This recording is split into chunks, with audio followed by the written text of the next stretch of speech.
부족함의 공간에서 부족함을 느끼지 않는 것은 이미 그 사람이 자기의 삶의 모든 환경들에 대해서 부족함이 아니라 넉넉함으로 또 그것에 대한 자족함으로 그것을 받아들이고 있기 때문에 그럴 것입니다. 근데 이 부족함이 자기의 어떤 깊은 곳에서부터 늘 있는 사람들은 무엇인가 자꾸 채워야만 한다고 생각을 하고 있죠.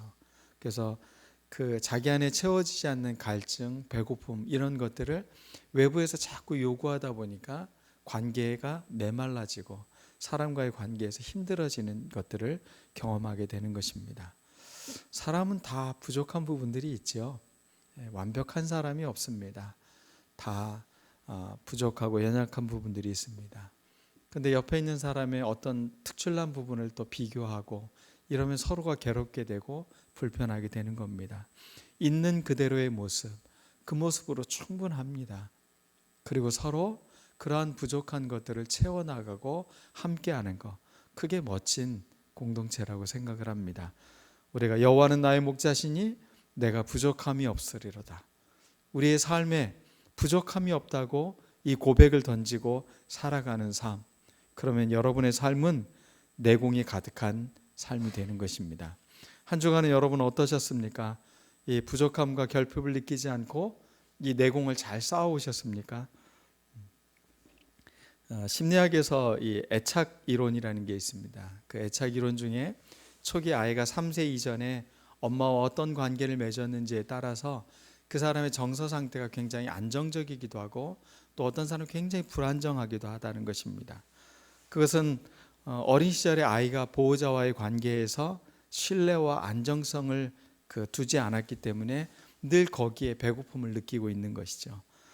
우리에게는 이 애착이라는 사랑이라는 것이죠. 결국은 우리가 하나님의 사랑 안에 거하는 것은 바로 우리의 불안정한 애착을 하나님 안에서 바르게 온전한 애착을 갖는 것입니다.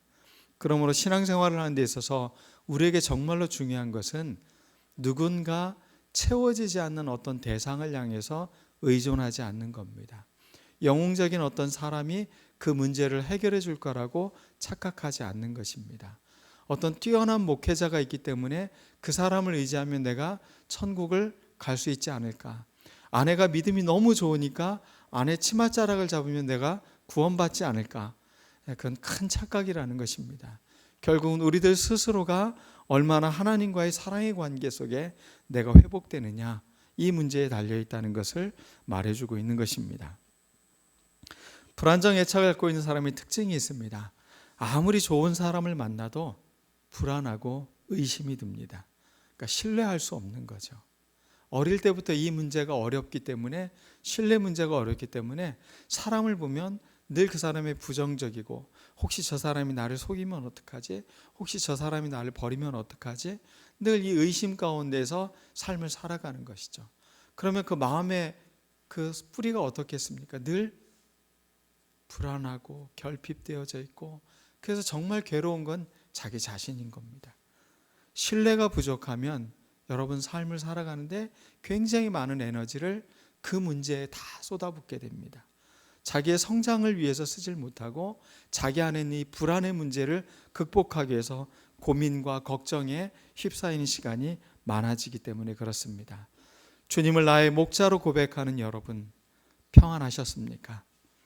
이제 더 이상 걱정과 염려가 아니라 불안하지 않고 하나님을 신뢰하고 그분께서 우리를 이끌어 가실 것을 믿고 한 걸음 한 걸음 나아가는 우리들 모두가 되었으면 좋겠습니다. 오늘 말씀은 푸른 초장입니다.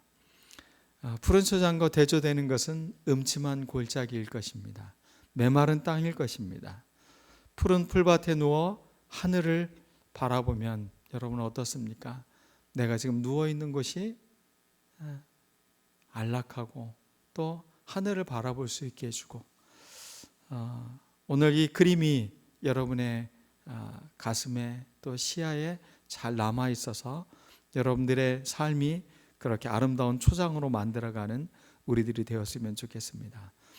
이 비누오트라는 단어로 시작되는데 이 푸른 초장이라는 에서 그 초장이라는 말인데 나아라는 명사에서 나온 단어입니다. 나아라는 말이 거주한다, 집, 목초지, 또 만족스러운 장소 이런 것들을 말할 때 이 단어를 사용합니다. 그리고 이 시편 23편 맨 마지막에 보면 내가 여호와의 집에 영원히 거하리로다. 같은 의미의 단어가 서로 이렇게 연결되어져 있는 것을 볼 수가 있습니다. 푸른 초장은 곧 여호와의 집인 것입니다. 하나님이 함께 계시는 곳, 그것은 메마른 곳이 아니라 푸른 초장과 같은 곳이 된다는 것입니다. 저는 푸른 풀밭 하면 어린 시절에 홍도동 육교 뒤에 작은 언덕이 생각이 납니다. 물론 그 언덕이 거의 굉장히 작은 거였을 것 같아요. 제 어린 시절의 기억으로는 꽤 높았다고 기억되지만 어릴 때는 학교도 굉장히 크다고 느끼지 않습니까? 근데 어른이 돼서 막상 가보면 그 학교가 너무 아담하죠. 그런 것처럼 제가 그 나지막한 언덕에 아지트를 만들어 놓고 친구들하고 그곳에서 놀았습니다. 물론 지금은 흔적도 없고 평지가 되어서 그곳은 아파트가 세워져서 그것이 예전에 언덕이었는지 아는 사람은 아마 오랜 시간 거기에 살지 않은 사람이라면 모를 것입니다. 당시에는 눈썰매장도 없었고 스케이트장도 없었습니다. 저에게는 그렇지만 이 뒷동산에 잔디와 비료부대가 있었습니다. 비료부대는 참 즐겼습니다. 그런데 이게 너무 좋은 썰매입니다. 그것을 타고 그 푸른 잔디에 탁 놓고서 이렇게 쫙 내려오면 그런 재미있는 썰매가 없습니다. 그렇게 신나고 즐거운 시간들을 보내고 집에 들어오면 이 풀에 옷이 다 가지고 옷은 막 그 녹색으로 잔뜩 물들어져 있고 또 닿는 부분들은 다 헤어져 가지고 이렇게 집에 갑니다. 그러면 또 우리 어머님이 부지깽이 들고 또 막 쫓아오십니다. 그럼 또 도망가고 이런 어린 시절을 보냈습니다. 가끔은 풀밭 사이에 튀어나온 돌멩이로 인해서 엉덩이가 퍼렇게 멍들기도 했지만 그 즐거움, 그것은 그런 아픔을 능히 극복하게 만들었습니다. 그러다 가을이 되면 볕단을 사람들이 이렇게 세워놓지 않습니까? 그러면 그 볕단을 갖다가 그 비료 부대 안에다 넣고서 타면 이건 한 단계 업그레이드된 아주 좋은 썰매가 됩니다. 근데 아이들이 여러 명이 이렇게 잔디를 계속 타고 다니면 나중에는 이 잔디가 흙이 드러나고 이제는 이게 미끄러지지가 않습니다. 그럼 또 좋은 슬로프를 이제 발굴을 해내야 됩니다. 근데 그 다음 슬로프는 상급의 난이도에 있는 슬로프입니다. 경사도도 급하고 거기서 브레이크를 잘못 잡으면 앞에 이 논두렁으로 이제 곤두박질 치는 것입니다. 그래서 내리면서 바로 일어나야지 그걸 타고 있는 순간 나는 이제 논두렁에 가서 이렇게 처박히는 겁니다. 하루는 그 난이도 상급의 코스에서 타고 내려오다 구덩이로 떨어졌는데 그 구덩이가 왜 그렇게 막 높고 한참을 으악 하고 떨어졌던 기억이 납니다. 아버지가 키 크려고 꿈꾸고 있구나, 떨어지는 꿈 꿨니? 그런 이야기를 하시며 더 자라 이런 이야기를 하셨던 기억이 납니다. 푸른 초장, 저는 어렸을 때 그것이 떠오릅니다. 즐겁고 한없이 재미있었던 시간. 그런데 그 푸른 초장은 저에게는 푸른 초장이었지만 어떤 아이들에게는 잊지 못할 장소였습니다. 아이들이 거기서 많이 다쳤습니다. 실제로 얼굴에 상처가 난 친구들도 있었고 철망에 이렇게 살이 찢기기도 했고 떨어져 가지고 골절되는 친구들도 있고 했습니다. 위험한 곳이었지만 저한테는 너무 즐겁고 좋은 장소였었죠. 우리가 만들고 있는, 또 우리가 하나님의 인도함을 받았다고 생각하는 푸른 초장은 영원한 푸른 초장이라고 생각하면 안 됩니다. 그 푸른 초장이 영원한 것이 아니라 우리를 인도하신 하나님이 영원하신 것이죠. 단지 지금 나에게 있는 어떤 푸른 초장과 같은 어떤 복들, 이런 것들에 자꾸 눈을 빼앗기면 안 됩니다. 그것을 가능케 하고 그것을 인도하신 하나님께로 우리의 포커스가 맞춰져야 되지, 그 푸른 초장에 영원히 거할 것처럼 생각하는 것은 우리들의 잘못된 기복주의라는 것입니다. 이리와 양을 우리는 늘 조심해야 됩니다. 푸른 초장에는 양들만 살고 있는 게 아닙니다. 이리와 그리고 사나운 들짐승들이 이 양을 잡아먹기 위해 그렇게 찾아오기 때문에 그렇습니다. 그러므로 우리는 이 푸른 초장을 즐거워하고 기뻐하기보다는 더 중요한 것은 그곳에서 누구의 음성을 듣고 있는가, 또 누구를 바라보고 있는가는 더 중요한 일이라는 것입니다. 우리가 푸른 초장에 누이시는 그 하나님을 즐거워해야 되고 기뻐해야 되는 것입니다. 전에 군인들 리더십 교육을 할 때였습니다. 점심 식사 후에는 이제 조별 모임을 할 때입니다. 점심 식사하는데 긴급 뉴스가 이렇게 식당 그 화면에 떠 있었습니다. 그것은 한 공군 비행기가 훈련 도중에 군산 앞바다에 추락했다라는 이야기였습니다. 그런데 한 분이 우리 소그룹 모임을 하는데, 소그룹 리더를 하고 있는데 한 분이 오늘 사고에 대해서 이야기를 이렇게 코멘트를 해주시더라고요. 오늘 그 사고 난 것은 버티고라고. 그래서 버티고 현기증이요? 조종사들도 현기증이 나나요? 제가 이렇게 궁금해서 질문을 했어요. 그랬더니 그분이 이것을 잘 설명을 해주셨습니다. 비행기 훈련을 할 때 이제 적의 그 공격을 피하기 위해서 급 강항을 하거나 회전을 하면서 이렇게 내려오다가 갑자기 이제 수직으로 상승을 해서 하늘로 올라가는 훈련들을 한다고 합니다. 근데 이렇게 맑고 좋은 날이 되면, 사람들이 구름 한 점 없이 좋은 날이 되면 이런 사고를 곧잘 경험한 이유가, 이렇게 회전하고 이제 급상승을 해야 되는데 눈으로 딱 보면 파란 하늘이 보이니까 그것을 이제 조종관을 확 잡아당기는 순간 그것이 하늘이 아니라 바다인 것이죠.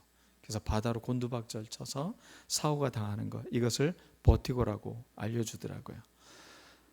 조종사는 자기의 눈을 믿으면 안 된다는 겁니다. 계기판을 믿어야지 자기의 감각과 눈을 믿어서는 큰일 난다는 것을 그분이 알게 해줬습니다. 푸른 바다와 푸른 하늘, 극과 극이지만 너무 닮아 있습니다. 감각만 믿고 여러분 살아가지 않았으면 좋겠습니다. 하나님의 말씀이 과연 나의 삶에 무엇을 지목하고 있는지, 어딜 가리키고 있는 것인지를 정확히 보고 한 걸음 한 걸음 나아가는 우리들이 되어야 되는 것입니다. 양은 눈이 나쁘다고 했습니다. 그래서 들짐승이 오는 것을 잘 캐치하지 못합니다. 그러므로 우리는 목자를 믿고 그분의 음성에 늘 귀를 기울여야 되는 것입니다. 그래야 우리가 위험에 처하지 않고 우리가 가야 할 인생의 방향을 바르게 살아갈 수 있는 것입니다. 자칫 푸른 초장에서 나락의 바다로 우리는 빠질 수 있는 것임을 잊지 말아야 될 것입니다. 한 목사님이 해주셨던 이야기입니다. 교회 집사님 한 분이 직장을 개업을 하고 신방을 요청을 했다고 합니다. 그래서 개업 예배 때 가서 목사님은 푸른 초장과 같이 사업이 잘 되도록 축복 기도를 해줬습니다. 그때 그분은 사업이 잘 되면 제가 11조도 감사원금도 많이 내겠다고 목사님께 이야기를 했다고 합니다. 그런데 실제로 그의 사업은 아주 크게 성공을 했습니다. 확장되고 또 이 지방에 이렇게 더 세울 정도로 사업이 점점 확장되어 갔습니다. 그런데 그렇게 사업이 성공했는데 점점 신방을 요청하는 것들이 줄기 시작을 하더라는 거예요. 그런데 어느 날부터는 이제 신방을 와달라는 부탁도 끊어졌다고 이야기를 하더라고요. 그런데 어느 날 예배를 드리는데 그 아내 되는 집사님 한 분이 울고 계시는 것을 예배 후에 이렇게 보고 무슨 일이 있으십니까? 라고 물었더니 남편이 사업이 잘 되고 돈이 생기니까 외도를 해서 지금 그것 때문에 이혼 소송 중이라는 이야기를 했습니다. 이분은 자기 사업은 참 잘 됐습니다. 그런데 자기의 가정을, 자기의 집은 망가지게 만든 것입니다. 그의 정신과 그의 가정은 탐욕으로 메말라간 것입니다. 푸른 초장과 같았던 그런 복된 가정이었는데 그 가정이 산산이 부서지고 만 것입니다. 푸른 초장을 사망의 골짜기로 만든 것, 거기에는 탐욕의 소리를 들으면, 탐욕에 이끌려가면 그렇게 재앙의 땅으로 변하는 것입니다. 우리가 들어야 될 것, 여호와는 나의 목자시니, 그 목자의 음성을 들어야 우리의 푸른 초장이 우리가 쉴만한 물가로 우리가 그렇게 계속 되어져 가는 것입니다. 우리는 그 푸른 초장 한 곳에 머물러 있는 것이 아니라 목자의 인도하심을 따라 걸어갈 때 우리는 푸른 초장을 만나게 되는 것입니다. 그러기 위해서 우리 가정과 우리의 언어를 푸른 초장으로 만드는 언어로 바꿔야 됩니다. 여러분의 가정과 여러분의 교회는 어떻다고 느끼십니까? 이런 푸른 초장이라고 느끼십니까? 아니면 이 푸른 초장을 더 메마르게 하고 있다고 생각을 하고 계십니까? 그러기 위해서 교회에서는 언어의 푸른 초장을 만들 수 있는 능력이 있어야 됩니다. 그 첫 번째가 인정입니다. 그 사람을 있는 그대로 인정하는 겁니다. 자꾸 사람을 뜯어 고치려고 하지 마십시오. 그 사람의 있는 그대로를 수용하는 겁니다. 그리고 그 사람의 삶을 통해 하나님께서 어떻게 이루어 가실지를 기대하는 겁니다. 그러기 위해서 우리는 칭찬을 늘 먼저 해주는 여러분들이 되었으면 좋겠습니다. 누구에게 혹시 부탁을 하거나 정말 이건 꼭 지적해주고 싶은 게 있다면 여러분 조심스럽게 먼저 그분의 좋은 점을 먼저 칭찬해주고 인정해주시기 바랍니다. 그런 다음에 한 가지만 이건 이렇게 좀 고쳐졌으면 좋겠습니다 라고 부탁을 하는 우리들이 되면 좋겠습니다. 만나면 뭐가 문제고 이래서 안 되고 막 이렇게 말을 하면 사람과 사람의 관계가 메말라집니다. 힘들어지는 것이죠. 근데 정작 그렇게 말을 하는 사람은 다 그 말에 또 걸리게 되어져 있습니다. 그러니까 남을 비판하는 그 비판이 결국 자기를 비판하는 비판이 되기 때문에 그렇습니다. 상대방의 입장이 되지 않으면 우리는 그 사람을 함부로 평가하거나 판단해서는 안 될 것입니다. 오늘 교회 나가시다가 혹시 부부간에 우리 가정은 좀 이 푸른 초장의 대화가 필요하다 생각하시는 분이 계시면 4가지 대화 카드가 있습니다. 그래서 하루씩 한번 이 대화 카드를 갖고 연습을 해보시면 많은 도움이 될 거라고 생각을 합니다. 부부 테라피스트인 가트만 박사는 이 부부가 위기의 상황까지 가게 되는 단계를 4개의 단계로 이야기하고 있습니다. 첫 번째는 비난하는 거고, 두 번째는 이제 서로를 무시하기 시작하고, 그 다음에는 변명을 하고 방어를 하게 돼 있고, 이제 그런 것이 계속 오고 가다 보면 서로 관계에 대한 불신이 생기니까 이제 더 이상 이야기하고 싶지 않으니까 담을 쌓고 대화를 중지하게 된다는 것입니다. 부부간의 대화가 사라지는 것은 가장 심각한 갈등인 것입니다. 인정과 존중의 언어로, 또 따뜻한 공감의 언어로 가정을 잘 세워나가는 우리들이 되어야 될 것입니다. 장 지오노라는 사람이 쓴, 프랑스 작가가 쓴 나무를 심는 사람이라는 책이 있습니다. 지금은 교과서에도 이게 나온다고 얘기를 들은 것 같은데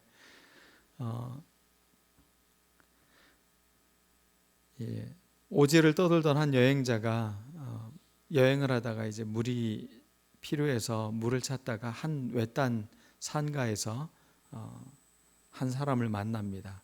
엘제아르 부피에라는 사람을 만나서 이제 그분에게 도움을 요청하고 물을 마시는데 이분이 좀 궁금해진 거예요. 그래서 며칠 그곳에 묵으면서 이분에게 이야기를 듣습니다. 이분은 매일 도토리를 심고 있었습니다. 3년 동안 그는 10만 그루의 도토리를 심었다고 이야기를 하고 있습니다. 그리고 앞으로 이쪽에는 자작나무를 심고 저쪽에는 어떤 나무를 심겠다고 계획까지도 밝혔습니다. 이 주인공인 사람은 이제 전쟁에 징집이 돼서 전쟁에 1차 세계대전에 참전하고 다시 궁금해서 이곳을 찾아갔습니다. 그때 예전에 그런 곳이 아니라 지금은 나무도 꽤 있고 푸른 풀들이 자라고 있는 좋은 공간이 되어져 있었습니다. 그리고 2차 세계대전이 끝난 후에 다시 또 그곳을 가봤더니 이제 그곳에서는 물이 흐르고 있었고 거기서는 많은 사람들이 함께 그곳에서 살고 있는 것을 보았습니다. 한 사람의 일생을 이렇게 푸르게 가꾸는 삶, 그것이 많은 사람들에게 감동을 주고 있는 것입니다. 우리의 삶도 이렇게 나무를 심는 사람인 것처럼 뿌리고 기다리고 견뎌주고 물을 주고 그렇게 자랄 때까지 기다리는 마음, 그 마음이 우리에게 필요한 것입니다.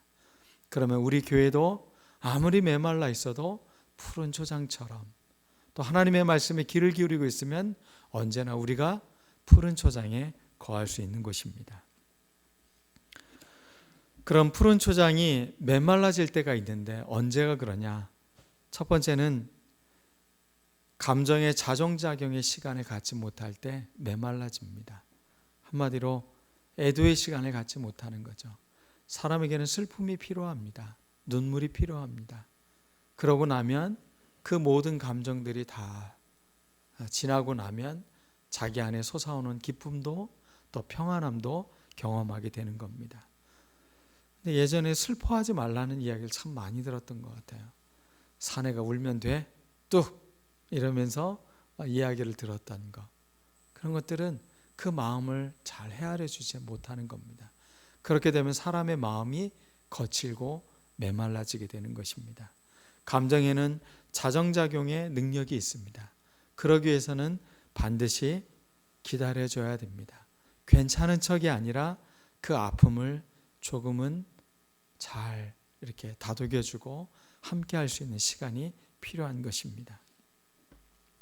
그러므로 사람과의 관계에서는 감정을 함부로 이야기해서는 안 됩니다. 그리고 너무 조급하고 성급하게 사람들을 판단해서도 안 됩니다. 그러면 사람의 마음이 더 거칠어지기 때문에 그렇습니다. 두 번째는 거짓의 시간이 사람들을 메마르게 만듭니다. 초기 그리스도교 공동체가 로마 사회에 안착할 무렵에 이거는 기독교의 문서가 아니라 기독교 외의 문서에 나오는 이야기들인 것이죠. 거기에 보면 기독교인들을 두고 교인이 되기 위해서라면 이런 이야기가 나옵니다. 어린 소녀를 살해하고 심장을 꺼내놓아 맹세를 하는 입교의식을 거쳐야 된다. 여러분 교회에서 그런 일이 있습니까? 이들이 오해하고 있는 게 있죠. 성찬식을 하면서 뭐 합니까? 이 떡을 먹으라. 이건 나의 몸이다. 이 잔을 마시라. 이 잔은 나의 피다. 그러니까 살과 피를 먹는다. 그러니까 식인 어떤 사람을 바치고 어떤 이런 비밀 입교의식을 하는 이상한 집단이라고 기독교를 그렇게 폄하한 것입니다. 그런 거짓의 시간이 있을 때 사회는 어떻게 됩니까? 정말로 메말라가는 것입니다. 거짓으로 부정적 분위기를 만든 사람이 있습니다. 일말의 진실은 진실입니까? 정말 무서운 겁니다. 그게. 그 작은 진실을 놓고 거짓으로 번복해 놓고서는 그게 진실인 것처럼 이야기하기 때문에 그렇습니다. 우리는 거짓으로부터 우리는 진실됨으로 나아가야 되는 것입니다. 그리스도인들의 삶이 메마르지 않기 위해서는 늘 진실을 말하고 거짓이 있으면 그것을 바르게 수정하는 삶의 태도를 갖는 것, 그것이 우리에게 필요한 것입니다. 세 번째, 메말라가는 이유는 탐욕입니다. 탐욕의 마음은 늘 수단과 방법을 가리지 않기 때문에 그렇습니다. 우상 숭배는 늘 탐욕과 연결되어져 있습니다. 과거의 우상을 숭배했을 때의 그런 모든 과정들을 보면 거기에는 탐욕과 권력과 또 음행과 이런 모든 것들이 번복이 되어져 있는 것을 성경을 통해서 알 수 있기 때문에 그렇습니다. 리차드 헬버슨이라는 목사님이자 교육가인 분이 이런 이야기를 했습니다. 교회는 그리스로 이동해서 철학이 되었고 로마로 옮겨가서는 제도가 되었고 그 다음 유럽으로 가서는 문화가 되었다. 마침내 미국으로 왔을 때 교회는 기업이 되었다.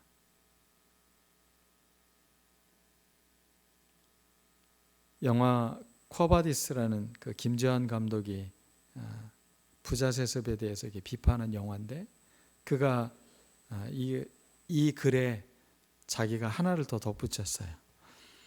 미국으로 왔을 때 교회는 기업이 되었다. 교회는 한국으로 와서는 대기업이 되었다. 탐욕은 늘 우리를 황폐하게 만듭니다. 한 환경운동가가 해준 이야기입니다. 10,000톤의 댐을 하나를 갖는 것보다는 1,000톤의 댐 10개를 갖는 게 훨씬 안정적이라고 이야기합니다. 더 친환경적이고 위험의 요소를 줄일 수 있다고 말을 합니다.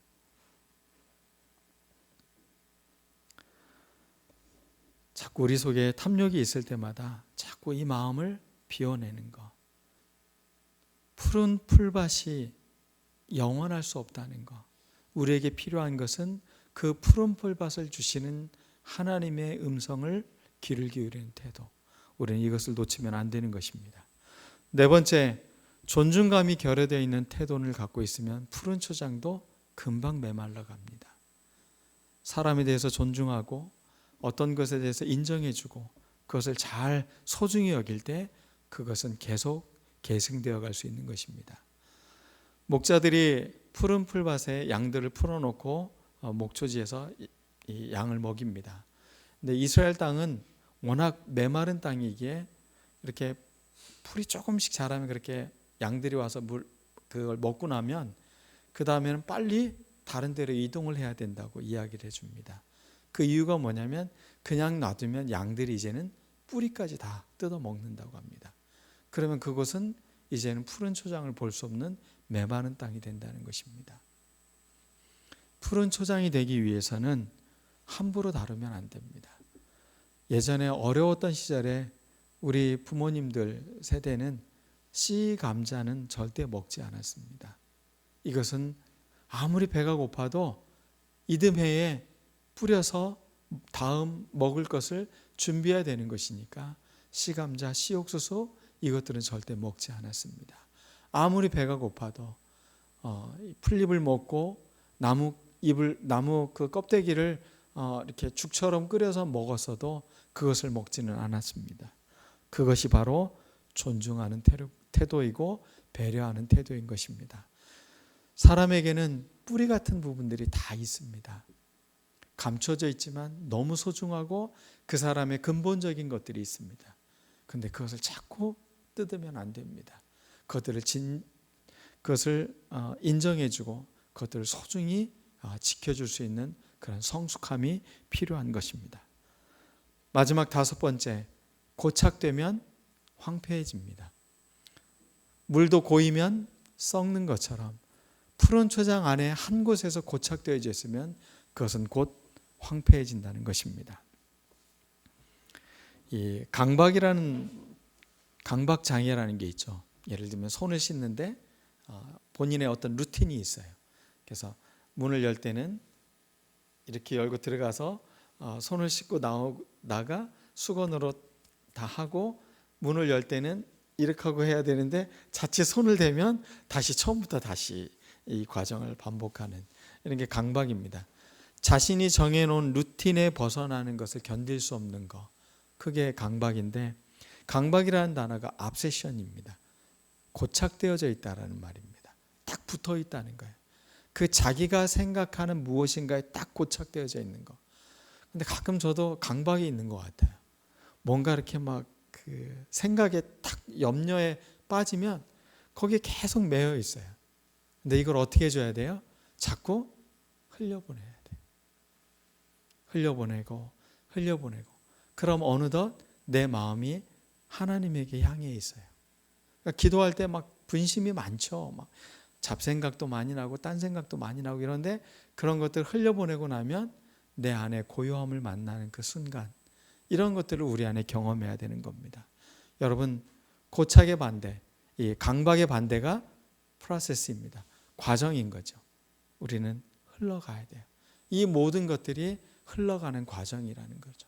푸른 초장이 영원한 것이 아니라 영원하신 하나님의 인도함을 받을 때 우리의 푸른 초장이 계속되어져 가는 겁니다. 그래서 우리가 무엇에 더 집중해야 되는지 늘 우리가 매여 있지 않는 우리들이 되었으면 좋겠습니다. 매이면 고이면 사람들이 집단화되기 쉽습니다. 자기들만의 만족되는 공간이 되기 쉽습니다. 교회는 늘 새로운 사람들이 와야 됩니다. 새로운 성도님들이 자꾸 늘어나야 돼요. 그래야 뭐가 됩니까? 새로워져요. 분위기가 달라지는 거예요. 그러면서 우리가 더 성장하고 더 생기가 생기고 더 활력이 생기고 더 다양한 모습으로 아름다워지는 것입니다. 멋진 무지개처럼 그렇게 다양한 색을 가질 수 있는 것이고 모자이크처럼 우리에게 작은 파편인 것 같지만 그것들이 멋진 작품을 이룰 수 있는 것입니다. 오늘 말씀을 맺겠습니다. 나무를 심는 사람처럼 우리의 삶을 옥토로 만들고 푸른 초장을 계속하기 위해서 우리는 늘 주님을 바라봐야 됩니다. 그리고 우리의 가정과 교회가 푸른 초장으로 계속되기 위해서 늘 우리는 주님께 집중하며 서로에게 회복될 시간을 기다려주고 쉼의 공간이 되며 서로를 훼손하지 않아 이 푸른 초장이 계속되어져 갈 수 있도록 하나님의 음성에 귀를 기울이고 기도하는 우리들 모두가 되기를 간절히 축원합니다. 오늘 말씀을 기억하면서 우리 같이 이 시간 기도하겠습니다. 주님, 우리가 매일 기도와 무릎을 세우고 주님 앞에 거할 때 우리의 삶의 자리가 푸른 초장이 될 줄로 믿습니다. 주님께 더 집중하겠습니다. 푸른 초장에 매여 있는 것이 아니라 주님께 귀를 기울이며 주님의 인도함에 한 걸음 한 걸음 나아가는 푸른 초장을 일구며 살아가는 믿음이 되게 해달라고 다 같이 기도드리겠습니다. 사랑 많으신 아버지 하나님,